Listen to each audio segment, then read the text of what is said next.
Buenos días, mi nombre es Adela González y el día de hoy voy a presentar mi segundo parcial del curso de epidemiología, titulado Factores de riesgo asociados a diabetes, estudio transversal.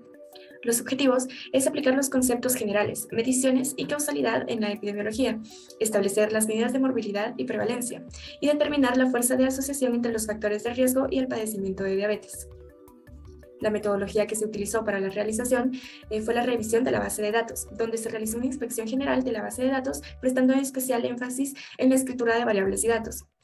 Se procedió con la revisión de variables, donde se identificaron todas las variables que se presentaban en la base de datos.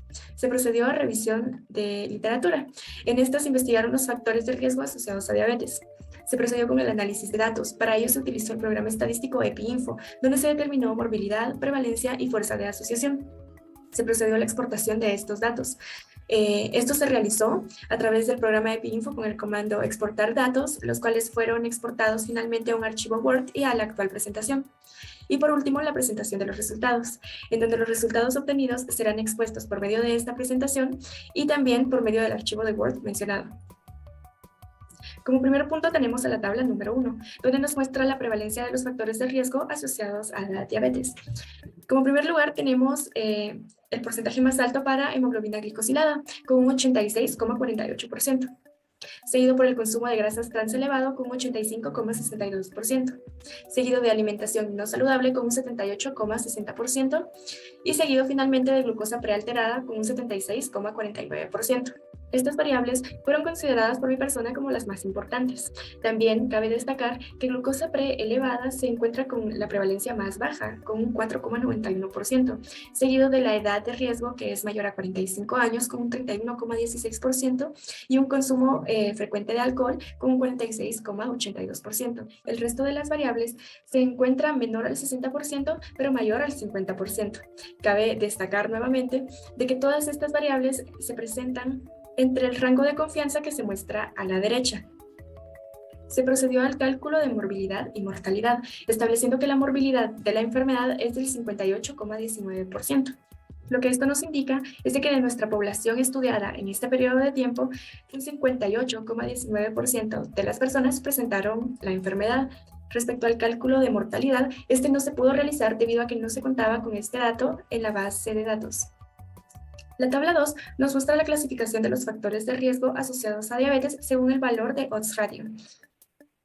Las variables consideradas fueron actividad física diaria, alimentación saludable, antecedentes familiares, consumo de alcohol, consumo de grasas trans, hipertensión, niveles de LDL, obesidad, género femenino, edad mayor a 47 años, glucosa pre-elevada y hemoglobina glicosilada elevada, ya que según la literatura se reporta que todos estos constituyen a factores de riesgo relacionados muy estrechamente con el padecimiento de diabetes.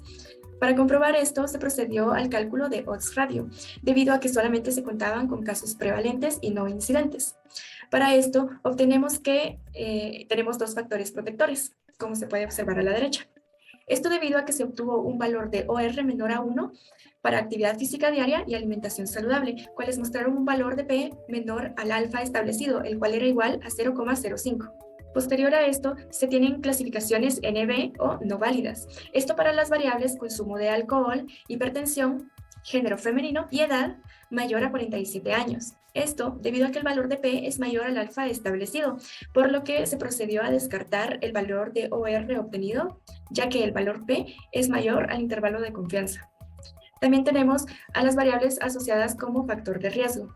Dentro de estas destacan antecedentes familiares, consumo de grasas trans, obesidad, niveles de LDL, glucosa preelevada y hemoglobina glicosilada elevada. Se clasificaron de esta forma debido a que obtienen un valor de OR mayor a 1 y un valor de P menor a alfa, lo que los hace válidas. Las limitaciones encontradas al realizar este estudio es de que al tratarse de un estudio transversal, este no puede estimar la cantidad de casos incidentes y por ende no se pudieron realizar los cálculos de riesgo relativo, riesgo atribuible o porcentaje de riesgo.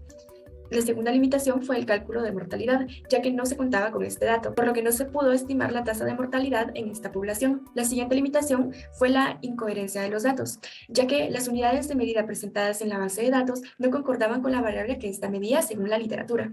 Al solucionar el nombre correcto de esta variable, se encontró que esta no concordaba con los datos presentados por el resto de variables, por lo que se estiman sesgos de medición atribuidas a un error sistemático durante la recolección de datos. Respecto a los criterios de causalidad, concluí que se cumplen 4.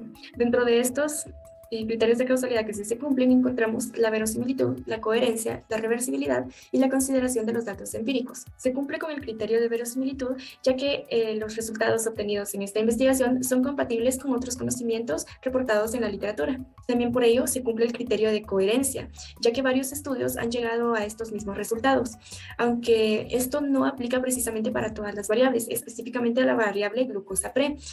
Como lo expliqué anteriormente, esto puede deberse a un sesgo cometido al momento de recolectar los datos, por lo que considero que si se elimina este sesgo, el criterio se puede cumplir a totalidad. Reversibilidad. Esto debido a que la literatura nos indica que si se eliminan o modifican los factores de riesgo, en especial los factores de riesgo que son modificables, reduce el riesgo de padecer la enfermedad. Respecto a la consideración de los datos empíricos, considero que se cumple debido a que distintos resultados llevan a la misma conclusión, es decir, distintos factores de riesgo, individuales o en grupo, pueden llevar al padecimiento de la enfermedad, en este caso diabetes. Respecto a los criterios de causalidad que no se cumplen, encontramos a la relación temporal, a la intensidad de asociación, a la relación dosis-respuesta y el diseño del estudio. Esto sobre todo porque no se consideró la temporalidad en la base de datos, al igual que no se consideraron los datos incidentes al tratarse de un estudio transversal. Sobre los pasos futuros que se podría tomar con esta investigación, considero que sería importante hacer un seguimiento del estudio y de los pacientes. Esto podría cambiar el rumbo de la investigación, ya que dejaría de ser un estudio transversal y se podría convertir en un estudio de casos y controles o bien en un estudio de cohortes. Dentro de las consideraciones que se podría tener para pasos futuros en la investigación, se podría estimar los casos incidentes, así como tomar en cuenta los datos de mortalidad para la población estudiada respecto a las personas que padecen la enfermedad. Y por último, pero no menos importante, la minimización de errores sistemáticos para evitar incoherencias en la investigación. Respecto a las conclusiones, la primera es que la actividad física diaria y la alimentación saludable pueden considerarse un factor protector para evitar la enfermedad diabetes. La glucosa en ayunas elevada es uno de los factores más fuertemente asociados con el riesgo de padecer diabetes, seguido por obesidad, antecedentes familiares, consumo elevado de grasas trans, hemoglobina glicosilada elevada y niveles de LDL elevados, esto debido a los valores de OR obtenidos.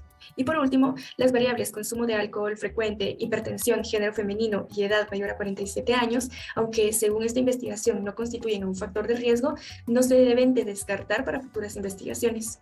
Estas son las referencias bibliográficas que consulté para poder realizar este segundo examen parcial. Muchas gracias.